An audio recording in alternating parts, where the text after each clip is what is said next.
Ireland. How are you feeling on fight week? Feeling good, excited to be here.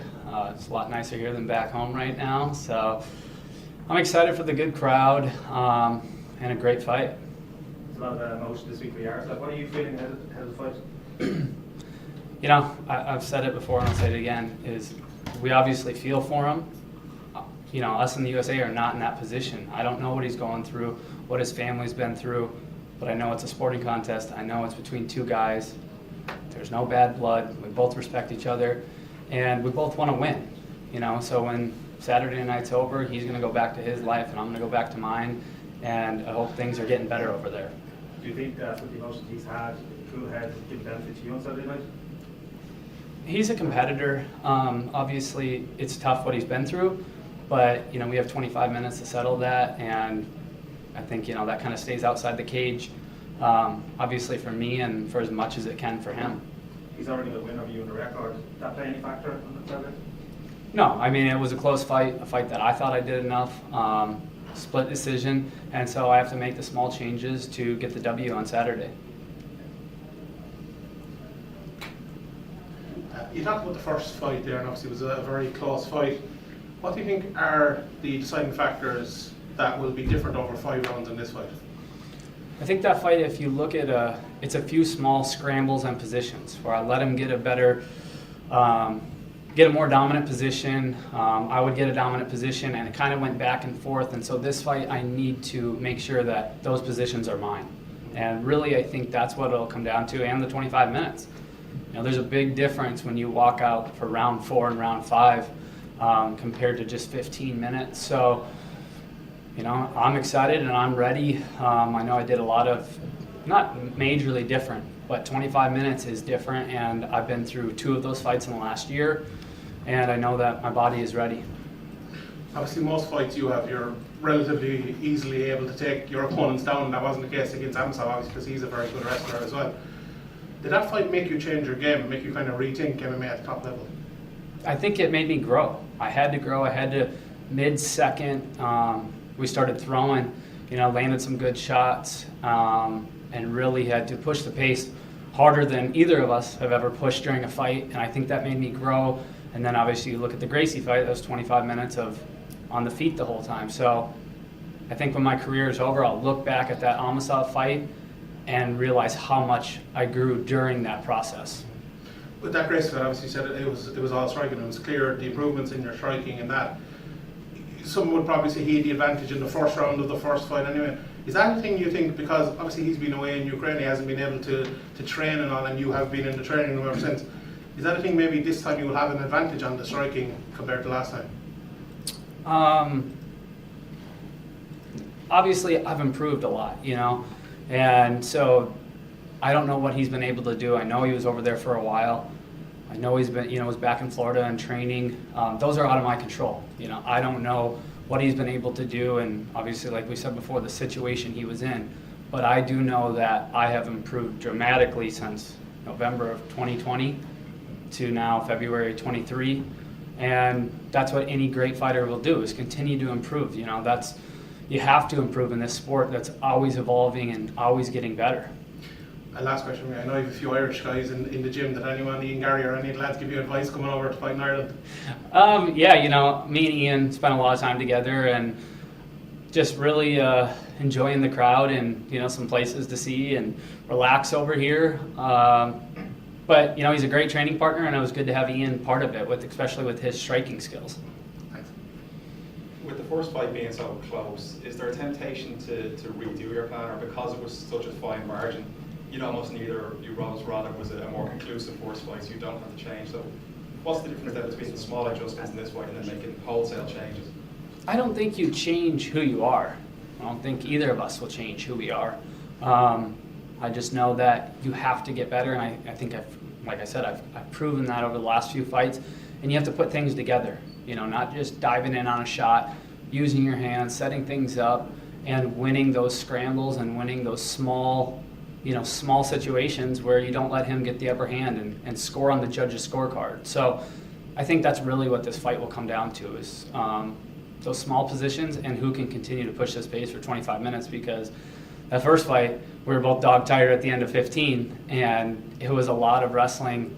You know, a wrestling match is only 7 minutes. Now, to do that for 25 minutes, that's a whole different ball game. So I think we both have made improvements, and I'm ready to do it.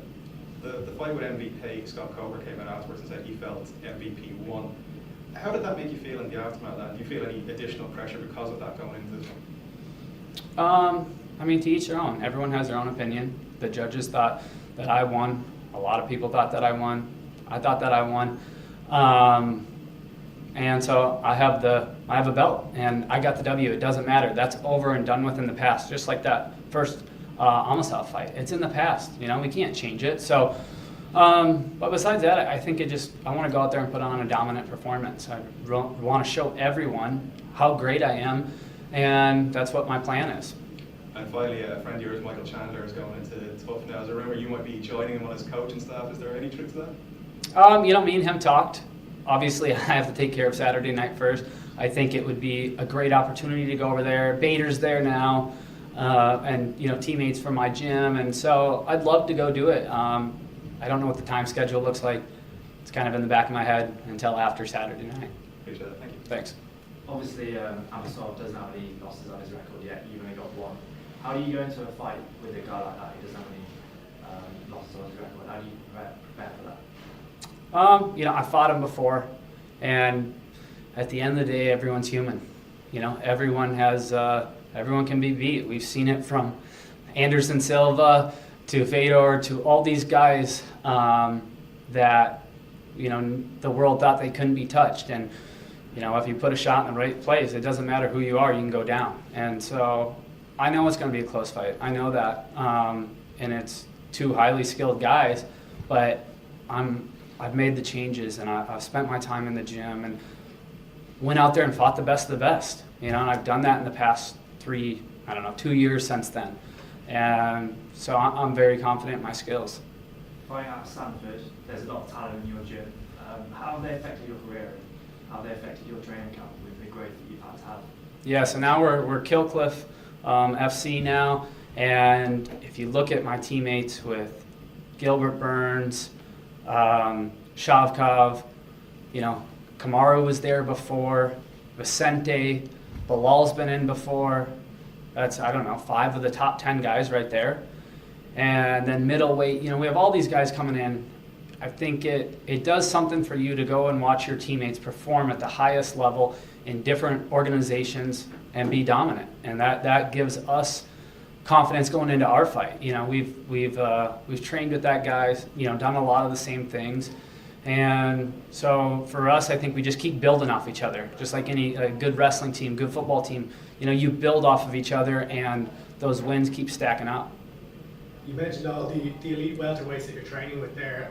Obviously coming into the rematch, the whole story here has been about Amosov, you know, being away at war. Do you think it's possible for him to have leveled up to the same degree as you have when you're in with those guys day in, day out, where, you know, there's distractions for him outside the cage? Yeah, you know, it's tough to answer because I don't know what obviously I know the first, 6 to 8 months, he probably wasn't training. You know, it was life and death situations where we weren't going through that. But I know, I guess speaking for me, that I've made the jump, and I know that he's been training for, you know, at least 6 months or something like that. I don't know for sure. You know, I want the best Amosov. That's what I want, you know, and I think that's what he wants. He wants the best version of me, and I want the best version of him. So, you know, I can't speak. I don't know what was going on. I can't speak to that. You spent 15 minutes in the cage with him. What specifically did you learn about his game plan or his skill set that you're going to take into this fight? Well, what I learned was he's very good with his single leg defense. He's got really good darces, guillotines, and he's good at, he doesn't ever throw and be off balance. You know, everything's a touch and a move, good rhythm, and he's tricky, you know, when you get in those positions, and that I was not expecting the first fight. You know, that surprised me a little bit, and I've learned a lot from that and spent some time with some really good wrestling guys. We've had, you know, multiple NCAA champs in the room, world team guys, and so I've made the improvements. Yeah, obviously a strong focus is on Amosov's story coming into this. Do you feel like you've been overlooked a little bit? It's champion versus champion. Obviously, he has the official title yourself at the interim. Do you feel like a champion coming into this, or do you feel overlooked at all? Listen, I showed up. I beat Gracie in a dominant fashion. I was, back home, relaxing. Took I think a week off, 2 weeks off. Got the call, and I did exactly what Bellator said. When they called, I answered. I showed up in London, beat MVP, and took home a belt. And that's what in this sport, when they call, you answer, and I did my job. So for me, there's I don't know what else could I do. That was my situation, and took home a belt, and now we're here. All right. Thanks, Logan. Thanks. Thank you.